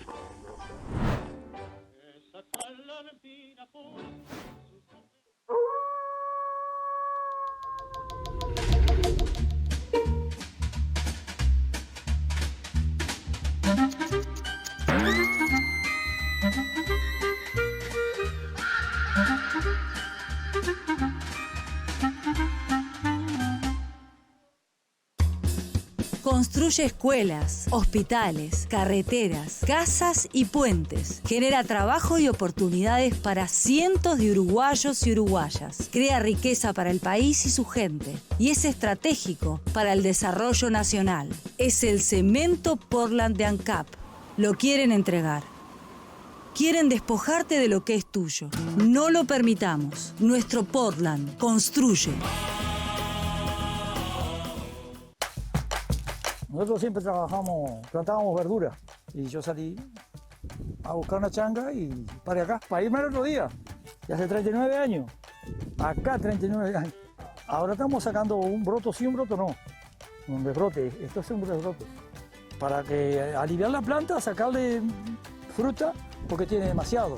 Que al menos recién se concentra mal la calidad de la uva. Para vino bueno tiene que salir calidad.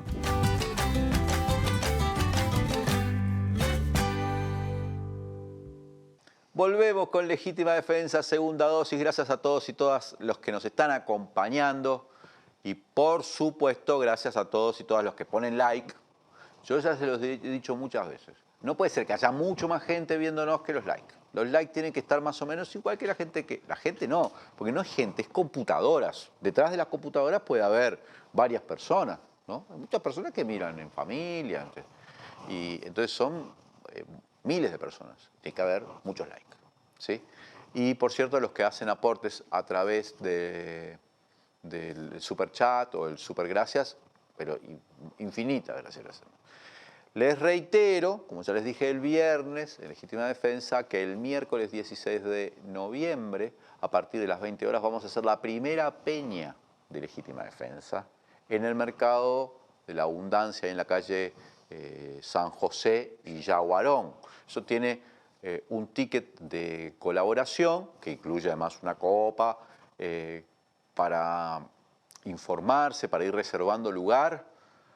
Así nos encontramos en la peña. Además les quiero decir que la primera excursión que armamos, esto de Conociendo el Uruguay con Legítima Defensa de la Ruta del Vino, fue todo un éxito. Se llenaron todos los lugares rapidísimo. Así que el sábado 10 y el 11 vamos a estar yendo a Carmelo y conociendo las bodegas con un montón de televidentes, de miembros de nuestra comunidad.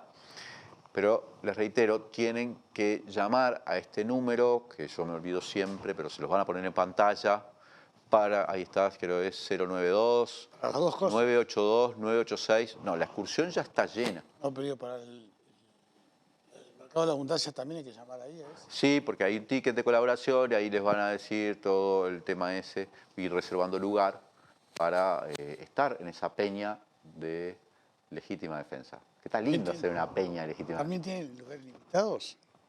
Todo depende de cuánta gente vaya. Pero si vas reservando lugar, ya tenés tu mesita, todo, ¿no? Porque hay que hacer, así funciona esto. Hay que hacer las cosas así. Bueno, buenas noches, Popi. Buenas ¿Cómo noches. te va? Bien. Popi, estuvimos mucho rato hablando de la reforma de la seguridad Siempre social. va a seguir, ¿eh? Y se puede seguir, sí. Se puede seguir. Da para hablar. Si es una reforma para 40, 50 años, y habrá para hablar tiempo. ¿Y la Sí, quieren aprobar así? ¿No? Si demoraron 2 años en hacer un anteproyecto y ahora recién llegó el proyecto. ¿Sabes qué quieren? ¿Sabes qué quieren? Aprobarla antes de la final del Mundial. Como para que la gente esté concentrada en lo que está pasando en el Parlamento. En el Senado. Pero decime una cosa, es cierto que la vida sigue y todo tiene que funcionar, pero durante el Mundial, ¿no? La gente está mucho metida en el Mundial, ¿no? Sí. Eso, o ignoramos que esa es la pasión deportiva de los uruguayos. El gobierno tampoco la ignora. No. Quiere... Pero el problema puede ser, se le puede complicar, espero que no. Si Uruguay vuelve en la primera fase, porque una reforma de este tipo sobre el mal humor de la gente es complicado. ¿Pero vos tenés alguna duda de que Uruguay va a llegar a los finales, a las fases finales del Mundial? Sí, tiene tremendo equipo. ¿No viste al pajarito? Perdón. Tiene Halcón Valverde. Me parece... ¿Vos viste lo que es la pegada exterior del pajarito yo creo Halcón que Valverde? me parece un exceso cambiarlo de pajarito a halcón. ¿Pero por qué? Ah, porque tienen eso. Para mí es el pajarito, Valverde siempre. Para mí es el pajarito. Pero él y Bentancur son de lo mejor que hay. Pero vos viste la pegada exterior. No se cansa de hacer golazos. Es más, creo que no vi nunca un gol de Valverde que no sea un golazo. Sí, tiene una apuesta con su director técnico, ¿no? Sí, Ancelotti dice que... Si no hace 10... Se retira. No, pero va a ser más de 10. Ya tiene como 5 o 6. Y Darwin, que la gente... Perdone la gente que dice cómo están hablando de fútbol, pero Darwin Núñez con el Liverpool, que tanto lo criticaban y mirá. Tenemos un cuadro ahí que yo le tengo fe. El problema que tenemos es la defensa y adelante también. Adelante, delantero. No, Darwin. No hablemos más de fútbol porque la gente se nos va a enojar a decir que somos unos frívolos. Pero bueno, se viene No, pero yo te digo, lo de la reforma me parece que hay cosas que son, dos cosas que estaban planteadas ahora, ¿no? Lo que siempre dijimos, no se ataca el financiamiento, se posterga todo para adelante. No quieren, Popi. Acá todo el mundo sabe que para que una reforma de la seguridad social, para mejorar las jubilaciones, o ni siquiera para mejorarla, para no empeorarla, ¿sí? Y que la gente no tenga que trabajar hasta que el último día antes de morir. Es obvio que se necesita más plata y que esa plata la tienen que poner los que pueden poner, los Maya Oro, ese tipo de... Y ellos trabajan para los Maya Oro, lo único que quieren es quitarle costos. Y después que el resto... Fíjate dos cosas que además que no están en la... Creo que ya la dijeron ahí. Pero crean dos comisiones. Una para analizar las exoneraciones, ¿no? Del aporte patronal. Y otra para ver si modifican lo poco que aporta el sector rural, que aporta 1,90 y poco. Mientras los demás aportan 7,5, y además la NEP y la UDELAR aportan como mucho más, como un 19%. Popi, estuvimos hablando mucho rato de la reforma y yo quiero que mencionemos un par de temas. Primero, este programa, quiero que lo sepan, está siendo grabado el día viernes. Ustedes están viendo el domingo, por lo cual las elecciones, probablemente las elecciones más importantes que ocurran en América Latina este año, que está siendo en Brasil, no podemos darle, y ya debe estar los resultados, o ya deben estar por estar los resultados. Yo confío, lo digo esto el viernes, en que Lula se va a alzar con la victoria, aunque seguramente una victoria ajustada, porque los niveles de polarización han sido muy grandes, porque la derecha tiene sus estrategias, ¿verdad? Pero además yo no sé si no, esa victoria ajustada no va a necesitar que la gente salga a la calle a defenderla. Sí, todavía además, en el caso de que esté perdiendo, que es lo que deseo, Jair Bolsonaro, hay que ver si acepta los resultados. Ha dado todas las muestras de ser una persona completamente antidemocrática, peligrosa. Tipo Trump. Sí. Y que no necesariamente los pueblos recuerdan eso, porque el próximo 8 de noviembre, cuando sean las elecciones intermedias en los Estados Unidos, todo indica que el Partido Republicano va a ganar, y que Trump va a quedar nuevamente como en la pole position para disputar la elección en el próximo periodo, porque la impopularidad de Biden es muy grande. No es que Biden sea nada, Biden es un espanto, ha llevado adelante además la guerra esta porque es obvio que está atrás, y no ha tenido las conductas que dijo que iba a tener con América Latina. Pero Trump acababa de hacer un asalto al Capitolio. Y ya ven, ¿no? Ya ven cómo la sociedad puede olvidar rápidamente. Sí, pero además lo que pasa es que ahí, en el caso de Estados Unidos, por ejemplo, Trump llenó algunos vacíos que dejaron los demócratas. ¿Qué te digo, por ejemplo? O el capitalismo en su desarrollo. Porque la deslocalización de las empresas hacia países donde pagan menos salario y tienen mejores condiciones, dejó mucha clase obrera estadounidense pero no sin trabajo. No solo no, es que la globalización neoliberal, llamémosle así, genera una cantidad enorme de perjudicados en los sectores medios y los sectores bajos. Lamentablemente, la respuesta en muchos países del primer mundo está siendo una respuesta por derecha. En Europa es claro, y en Estados Unidos también. Sí. Por suerte en América Latina, sobre todo si hoy se confirma la victoria de Lula, se va a producir por primera vez en la historia que los países más importantes en términos poblacionales y económicos de América Latina estén todos gobernados por gobiernos de izquierda. Ahora hay una cosa que decía Marco Teruggi, que lo vi en Macondo, que me parece acertada, que es el desafío que significa que tenga una votación tan alta a Bolsonaro. El desafío en términos de la batalla política y cultural, ¿no? Ah, sí. Es muy importante. Pero también es cierto que en toda América Latina y en general en todo el mundo, la derecha que se está presentando en las elecciones es una derecha de ultraderecha.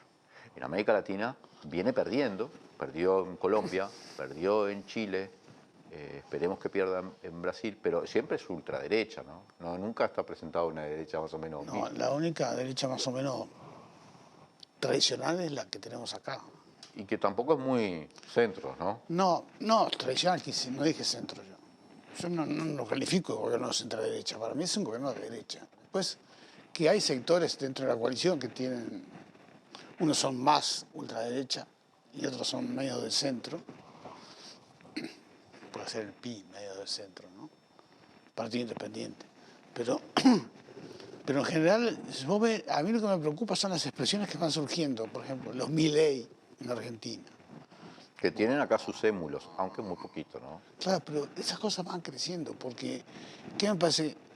Yo creo que acá, es discutible, pero hubo un gran fracaso en la socialdemocracia, en toda Europa. Porque fue asumiendo políticas liberales. Aquello de la tercera vía de Tony Blair, no sé si te acordás. No solo políticas liberales, sino una política de arrastrarse a los Estados Unidos, que es tremendo. Lo cual se observa ahora en la guerra, ¿no? Es una cosa increíble el nivel de dominación político-cultural de los Estados Unidos sobre la socialdemocracia europea, ¿no? Sí, incluso, yo siempre me acuerdo, no tiene nada que ver con la socialdemocracia, pero Angela Merkel, ¿te acordás? Espiada por el gobierno de Obama, interceptado su teléfono. Es decir, está el grado de predominio que tienen y de impunidad. Eso capaz. Sí, y lo que se viene, vos viste que Twitter lo compró Elon Musk. Que entró con una bacha y echó a toda la directiva. Echó al CEO. Sí. Los CEOs esos eran los que habían suspendido la cuenta de Trump. También suspendieron cuentas de montones de izquierda. En estos días se está suspendiendo cuentas en Twitter y en Facebook de cuentas cubanas, pero a mansalva. Impresionante, ¿no? Sin ningún argumento, porque Pero Elon Musk, ¿qué es lo que pretende ahí? Es muy importante porque son empresas privadas, pero nadie puede ignorar que son las redes sociales donde se comunica buena parte de la población mundial. Y está bajo las manos de empresarios así, multimillonarios, además de derecha. Sí, tenés. Elon Musk cuando decía, si queremos el litio de Bolivia, damos un golpe y nos lo llevamos. Es tremendo. Esos son los que controlan el mundo, controlan la información, ¿no? Controlan la información. ¿Qué salió todo el Silicon Valley y está ahí. ¿El Colorado cómo se llama? El Colorado. Mark Zuckerberg. El otro día veía un tuit que publicó Edward Snowden. Dice, ustedes ríanse, porque estaba Zuckerberg entrando a un teatro donde estaba todo el mundo con unos dispositivos que son como de inmersión. Hay una serie que está ahora, no sé en qué plataforma, que se llama Peripheral, o no sé, ¿sí? Que es más o menos, es como esa serie de distopía, no sé cómo se llama, de futuro. Como Black Mirror. La gente se mete en eso y entra en un mundo como paralelo. Todo parece ciencia ficción, hasta que dice Edward Snowden, hasta que dentro de unos años Zuckerberg gobierne tus ojos, al punto de que ni bien abras los ojos ya te está poniendo publicidad. Siempre me acuerdo de una cosa que no tiene nada que ver. Nos van a controlar el mundo. Una película de Woody Allen, que no me acuerdo si era todo lo que es saber sobre el sexo y no se me iba a preguntar, pero no sé si era esa. Donde el loco termina en el futuro. Entonces le propone a su pareja del momento tener sexo. Y se empieza a desvestir. Y la mujer le dice no. Y agarra una bola y empieza a tocarla. Y él tiene que tocar la bola, ese era el sexo que tenían. Ah, sí, seguro. A ese mundo. Bueno, pero más allá de los aspectos eróticos de las nuevas tecnologías, hay que considerar que van a gobernar los aspectos políticos y económicos, sí, ¿no? Lo artesanal no, le dijo. Ya fue o sea que el onanismo tiene siempre formas de evolucionar. No, pero lo que pasa es que sustituye. Lo que pasa es que esto es una especie de organismo de circulación de la noticia y la información. Y sustituye el trabajo real de constatar las cosas, de verificarlas. Popi, como estamos a viernes, no podemos saber qué va a resolver el Frente Amplio, porque se reunía hoy. Estamos a viernes, que la gente está viendo el domingo, pero ya les dije que grabamos el viernes. Con respecto a la seguridad social, aunque se trascendió ese documento de Murro, sí. Y ha habido declaraciones que yo encuentro un poco contradictorias, ¿no? Yo creo que, mira, acá yo voy a hacer dar mi opinión crítica sobre esto, porque yo creo que es una ausencia del FAC que no tiene sentido, que no haya planteado su postura sobre la reforma de la seguridad social en el debate público, ¿no? Después, seguramente lo que va a pasar, aparentemente, es que se va a votar no en general. Y algunos artículos. ¿No? Y le van a dar a conocer el lunes. Porque aparte del documento de Murro, acordate que hubo un informe de los técnicos que también iba en la misma dirección que iba Murro, ¿no? El aspecto de las ¿cómo le llama él? Afapización. No, el documento de Murro es demoledor. Sí. Demoledor. Y además es muy difícil de contestar, porque viste que Murro sabe mucho de esto, entonces sí. Son argumentos, a mí me resulta imposible de contestar, creo que es un... y creo que esa puede ser la posición mayoritaria del Frente, pero también encuentro que hay gente, porque hay diferencias. Creo que el Frente va a mantener una cierta unidad de acción, pero hay tiene que hacer una síntesis, porque es lo que ha impedido que estuviera en el debate público. Va a tener que hacer una síntesis. El tema es, acá la pregunta es, si esa estrategia de votar no, y algunos, como se hizo con la LUC, se votó no, y algunos sí, algunos artículos sí, y si se entra en una lógica de arreglar algo, se va a la lógica de la reducción de daños, ¿no? Y el problema es que empieza a haber en esa postura, a mí me parece que hay un divorcio entre el movimiento social y la oposición política. Porque el movimiento social está muy jugado en contra de la reforma, ¿no? Sí, pero eso no significa que vayan a impulsar una consulta... No, eso es otra cosa. Yo lo que digo es, pero acordate cuando empezó lo de la LUC, también era el movimiento social contra la LUC. Después la forma es otra discusión, ¿no? Pero hay un aspecto a mí que siempre me preocupa, y termino acá, si no nos vamos...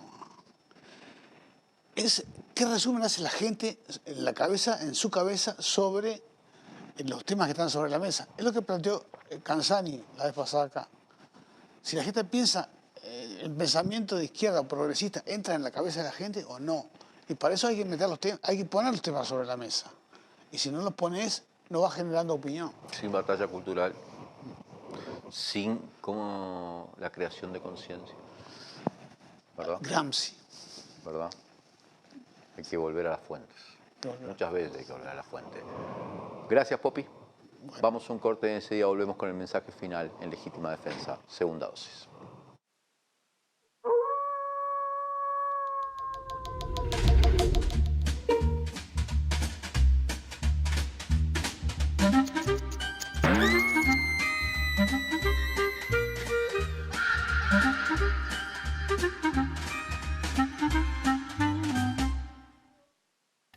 En este estado de situación, ¿cómo es posible que INAU haya devuelto al gobierno 40 millones de dólares por no ejecutar presupuesto?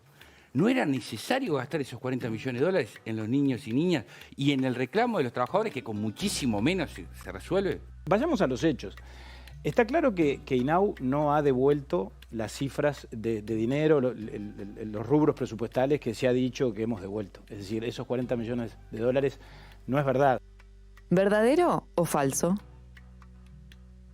Según datos del propio Ministerio de Economía y como consta en la rendición de cuentas de 2020 y la de 2021, INAU devolvió 767 millones de pesos en el primer año y 754 millones en el segundo, que estaban destinados a áreas fundamentales como educación, salud y protección social.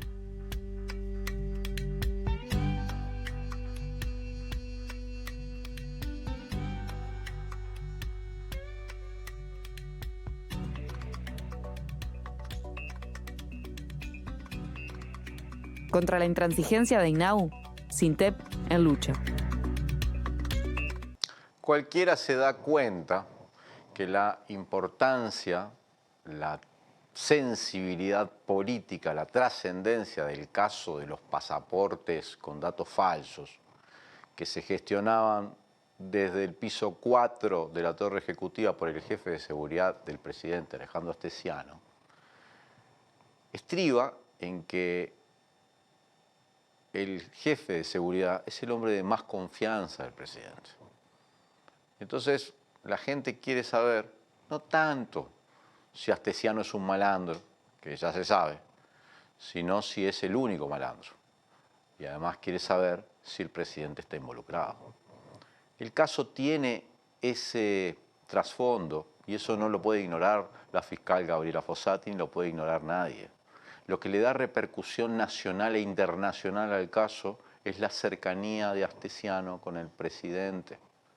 Si Astesiano iba para todos lados con él, si viajaba con su familia, si no se le despegaba nunca, si había sido designado por él para ser su custodia personal y de sus hijos y de su ex esposa, entonces Astesiano estaba a un paso del presidente. Y eso implica necesariamente que el presidente también estaba a un paso de Astesiano. Y ese paso es muy chiquito. Ese paso que separaba a uno del otro es tan chiquito que la sociedad quiere saber si el presidente verdaderamente no sabía nada de lo que estaba sucediendo. Entonces, cuando trasciende que la fiscal Fossati en una audiencia se dice cualquier cosa, se las involucra a las autoridades, que nada tienen que ver, cuando en realidad lo que sucedió y que nos sucede a cualquiera que está en esto, es que una persona que uno creía que era de una manera, era de otra y defraudó la confianza.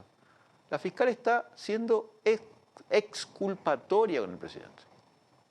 No hay ningún problema de contexto, de tergiversación. En esa frase ella está exculpando al presidente. Ella no puede prejuzgar porque no es jueza. Pero con ese mensaje lo que indica es que no quiere o no tiene interés o no considera que haya elementos para investigar hacia arriba a Astesiano. Y hacia arriba de Astesiano está el presidente. ¿Por qué? Las autoridades no tienen nada que ver, fue defraudado en su confianza. ¿Qué autoridades? La única autoridad involucrada con Astesiano es el presidente, porque es su custodia, él lo designa. Y está a cargo permanentemente de su seguridad.